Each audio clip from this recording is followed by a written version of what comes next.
Welcome to the first video of the Talbot Owners Club Instruction Assistance Programme. This is my Talbot 75 drop peg coupe made in 1934, and this is an example of a failure to proceed due to a locked differential. We're now going to take you through the procedure by which we investigate and resolve this problem. So now we're going to look into the problem in more detail. A couple of days ago I reversed the car out of the garage, it's at the top of the garden, down this little roadway, and got to this point, which is a distance of about 30 metres, and the car stalled. Very strange set of circumstances, but then restarting the engine, no issue, the engine runs well. All the gears engage, whether they be forward or reverse.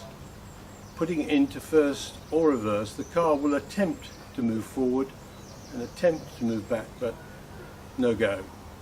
So we assume that there's a problem with the differential, and investigations then proceeded.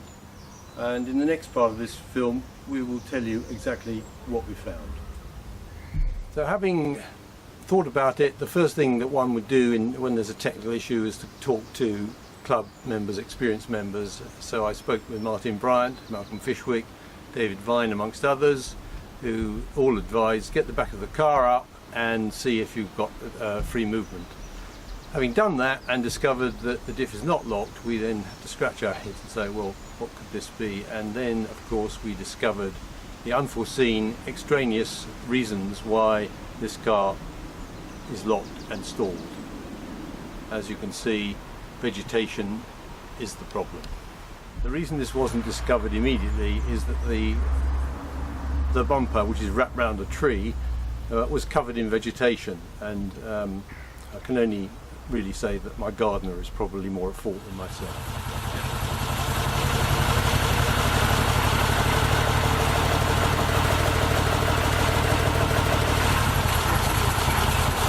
It's moved about half an inch.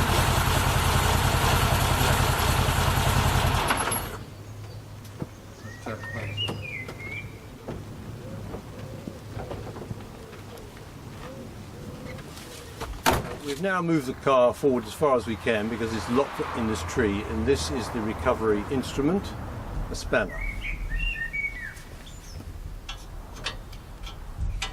That'll do it.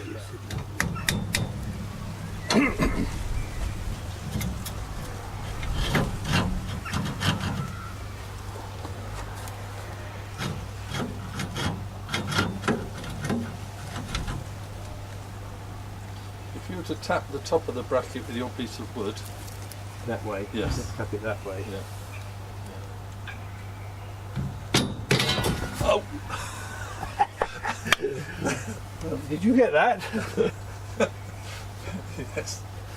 I think some reference to steel toed. Yes, that's the second broken toe.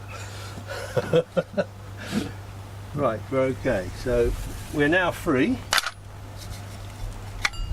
and I'll drive the car. Oh, let's take this off.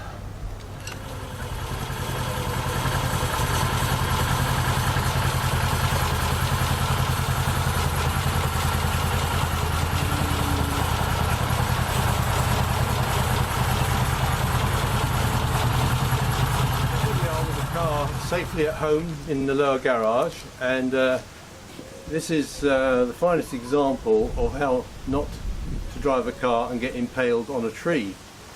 In our next video we'll be talking about how not to trust the fuel gauge when you run out of fuel on the M27, and many other minor incidents. I'm now going to lie down, and I suggest that you don't show this video to your wife. Thank you.